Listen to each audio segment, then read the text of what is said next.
Okay, hello all. Today we are going to see about the concepts phases of compiler.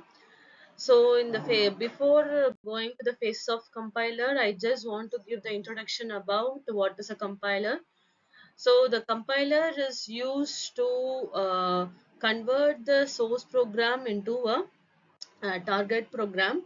So it takes the responsibility to convert the program which are in high language to a machine understandable language. So that's a target program. So that is a main role of compiler. So in between the conversion of program from the high level language to low level language along with compiler, these are the process are also included.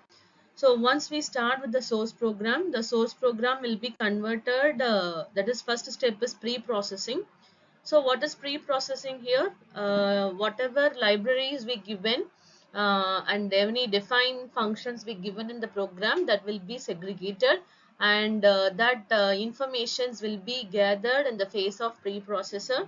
The next one is the compiler. The compiler, there only what will happen, our the entire source program will be converted into a object file. That is the compiler will check the structure of the code. So if there is no problem with the structure of the code, so what will happen, it will convert our normal coded program into a object file. So that's the first level of our target language. That is the first step. The high level language is converted into a machine understandable form.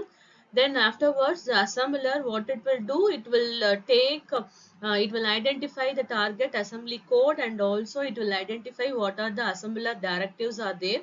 So that will be processed and the assembly language will be created. After that, it will come for the linker phase. The linker, it will so in the pre-processing stage, what are the libraries we identified, so that library definitions will be added into our code. Then it makes the code ready for execution. So what will happen now, the loader will load the code into our main memory in the form of exe file. So this is the entire phase of how the program will be loaded into our main memory as a exe file. So what are the intermediate steps are there? Okay.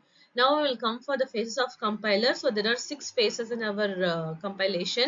So we will start with the lexical analysis, syntax, semantic, intermediate, code optimizer, and target code generation. So all these 6 phases are combined with our two important components, that are symbol table and error handling.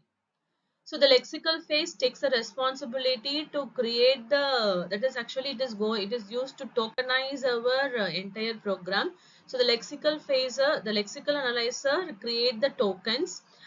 So once the source code is given to the lexical phase, the output of the lexical phases, the tokens will be generated. So that will be the output of the lexical phase. Then the tokens will be given to the syntax analyzer. So the output of the syntax analyzer is, it will generate the parse tree. So the parse tree is the output of the syntax analyzer. The tree will be given to the semantic analyzer to check the semantic of the code. So for that semantic analysis, to check the meaning of the code, what will happen, we will be using some rules to check the semantic of the code. So once the semantic is checked, then the intermediate code generation will happen. Then in the code optimization, the optimization of code process will takes place, and finally the targeted code will be generated. So the output will be, we are getting the output in the target code generator. So this the phase of compiler, the 6 phases are divided into two main branches, that is the analysis phase and the synthesis phase. So the lexical analyzer, so already I told you, it will give the output as a tokens. So how it generate the tokens means, first it will do the scanning process, and it will find the lexemes, and from the lexemes it will identify the tokens. So the tokens are, the examples of tokens are, from the given code it will identify what are the keywords, the operators and the identifiers, etc. Okay, so that is a tokens. And lexeme, what does lexeme means? The group of characters forming a token is called as lexeme. Okay, patterns means to find the lexemes we will be having some rules. So by using the patterns, the lexeme will be formed. So these are the lexemes and tokens. So if it's C, if we are using C means, then the tokenization tokens is the identifier. Then equal to means we will call that as a symbol table. Okay. So A means again, if any characters we are having means that characters are called as identifiers. And then the symbols if we are having means then the symbol representation will be given. Okay. So these are the, so if I'm giving example, C is equal to A plus B into 5 means, so C, A, B, 5. So C, A, B, 5 are the identifier and 5 is the number. So equal to is the assignment symbol, plus is a plus operator, star is the multiplication symbol. Okay, so like this, the tokens will be generated.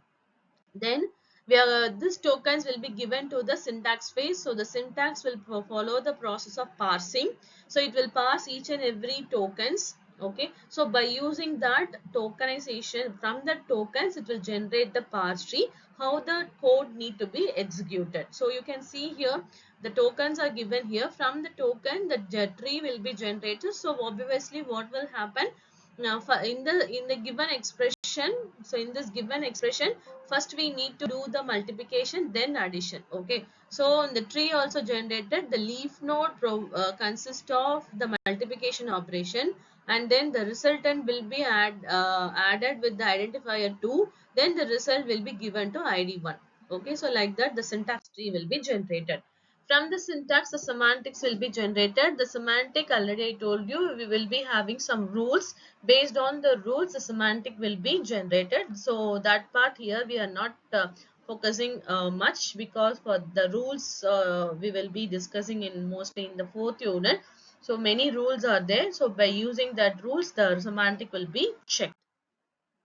Then in the intermediate code from the tree structure, the intermediate code will be generated. So we are first we are taking 5.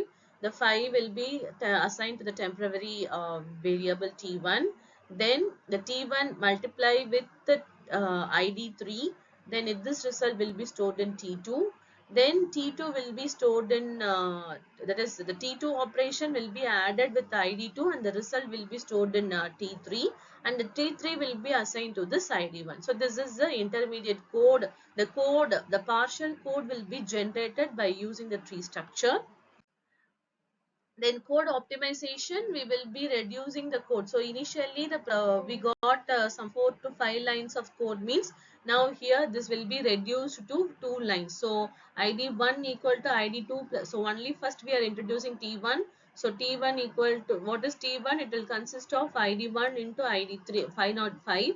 So that result will be stored in t1. So directly we are adding with id2 and that will be assigned to id1. So this is a code optimization. Finally, we are generating the assembly language code by using the result what we gathered from the code optimization.